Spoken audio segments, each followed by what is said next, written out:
बोलते हैं orange peel appearance, जैसे ऑरेंज का छिलका होता है उस तरह का अपीयरेंस हो जाता है, लाल हो जाता है, छोटे छोटे ऑरेंज के छिलके जैसा अपीयरेंस हो जाता है। वो थोड़ा एडवांस स्टेज होती है, स्टेज 3 या 4 बोला जाता है उसको, ठीक है। लेकिन उसमें भी ट्रीटेबल है। आपको जैसे एग्जांपल दे रहा हूँ तो स्टेज यही है कि ब्रेस्ट कैंसर जो है सबसे कॉमन कैंसर है फीमेल्स में, इंडिया में और दुनिया में। दूसरी चीज़ ये है कि इसके लिए ट्रीटमेंट्स भी हमारे पास उतने ही कारगर उपलब्ध हैं। इसका कारण क्या है?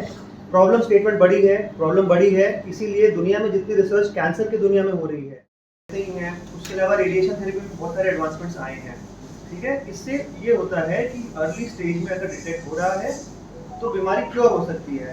अब क्योर का मतलब क्या है? कोई भी कैंसर है तो एक आम पब्लिक के मन में धारणा ये होती है कि कैंसर हो गया सर, अब तो बस जीवन खत्म है, ठीक है। इस कैंसर शब्द से ही इंसान इतना भयभीत हो जाता है, इतना टूट जाता है, केवल वो इंसान नहीं, उसकी पूरी फैमिली, ठीक है, फाइनेंशियली हो गया, इमोशनली हो गया, साइकोलॉजिकली हो गया, पूरी तरह से ठीक होना। अब हम कैसे कह सकते हैं कि हमारे पास इतने पेशेंट आते हैं, सर्वाइवर्स आते हैं।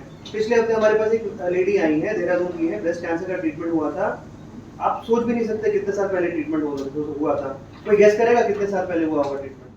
कम चांसेस हो जाते हैं और इतना ज़्यादा ट्रीटमेंट भी मुश्किल हो जाता है। उसके अलावा क्लिनिकल एग्जामिनेशन होता है, जो डॉक्टर से मिलके क्लिनिकल एग्जामिनेशन करवा सकते हैं ब्रेस्ट का।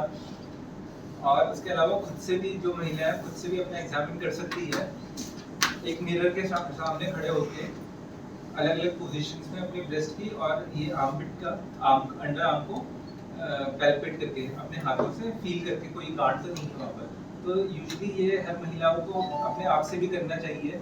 तो इसका जो प्रॉपर मेथड होता है वो एक तो शीशे के आगे खड़े होके अलग अलग पोजीशंस में होता है। पहले तो देखना होता है, सिर्फ दोनों ब्रेस्ट को देख। क्या एक ही सिम्टम्स है कि बहुत गांठ सारे, बनेगी? एक गांठ बनना, ठीक है। उसके अलावा पूरे ब्रेस्ट में स्वेलिंग हो जाना, जो निप्पल होता है अंदर की तरफ को चले जाना, ठीक है। उसके अलावा डिस्चार्ज भी कभी कभी लाल लाल डिस्चार्ज होना। अपना एक्सपीरियंस बता रही हूँ। मेरा थोड़ा सा बर्न हो गया था, तो इतने साल कुछ नहीं हुआ, लेकिन अब मेरे को महसूस हुआ कि समथिंग है, क्योंकि पानी निकल से कभी ब्लीडिंग भी हुआ कभी कभी।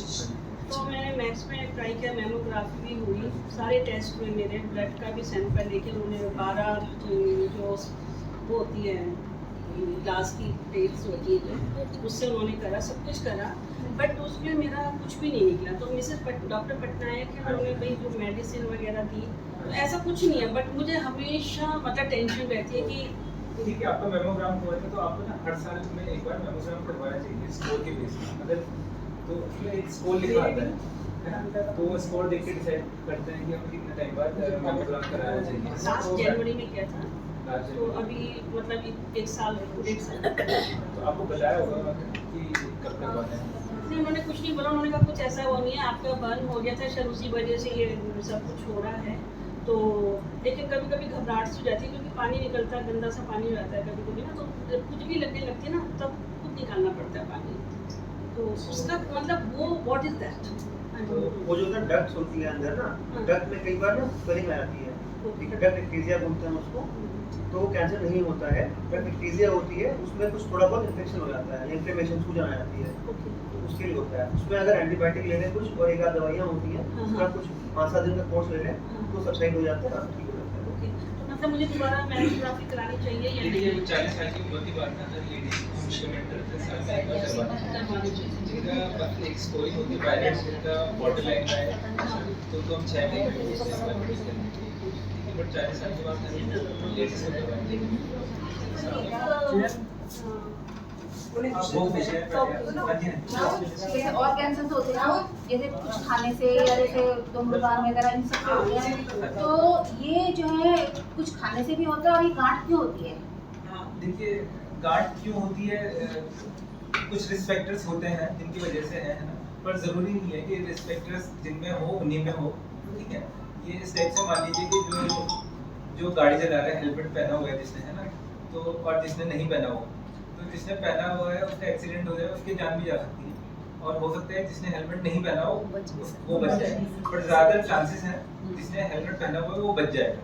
तो सेम रिस्क फैक्टर्स ये होते हैं। तो ऐसी ऐसी महिलाएं जिनमें रिस्क फैक्टर्स जो मैंने बताया है ना, ये जो खाने पीने से भी फैट वगैरह, पोस्ट मेनोपॉजल फैट जो होता है, ओबेसिटी, वो एक रिस्क फैक्टर है।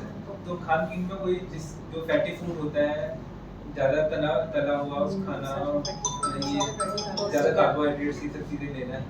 बहुत सारे फैक्टर्स हैं जो हमें पता है। बहुत सारे एक सेकंड आंटी ने बोला ना यू आर लकी, मैं ये कहूँगा कि केवल लकी वाली बात नहीं होती है, उसमें होता है ये है और बहुत ज़्यादा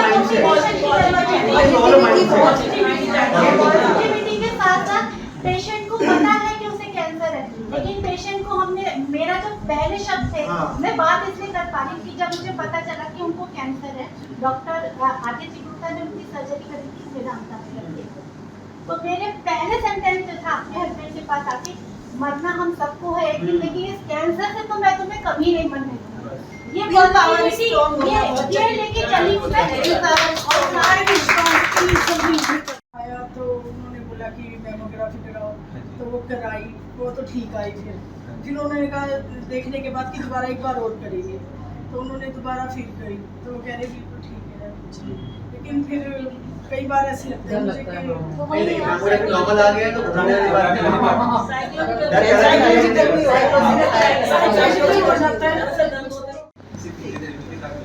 तो पुराने टाइम पे ऐसा होता था, मशीन में इतनी ज़्यादा एडवांसमेंट्स नहीं थी जैसे अब आ गई है, तो कुछ मसल्स होती है जो स्वावलंबन में हेल्प करती है, तो उन्हें बचा नहीं पाते थे, वो रेडिएशन पड़ता ही पड़ता था उसमें।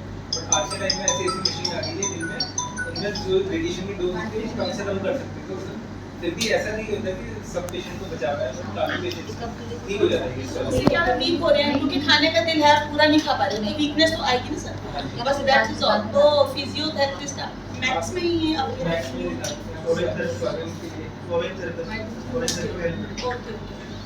दैट्स अमर उजाला अब आपके टीवी पर भी। अपने स्मार्ट टीवी पर YouTube पर सर्च करें अमर उजाला, चैनल सब्सक्राइब करें और देखें ताज़ा खबरें, वो भी HD क्वालिटी में। और हाँ, बेल आइकन दबाना ना भूलें ताकि हर खबर हो आपके घर। अमर उजाला, निष्पक्ष, निर्भीक, निरंतर।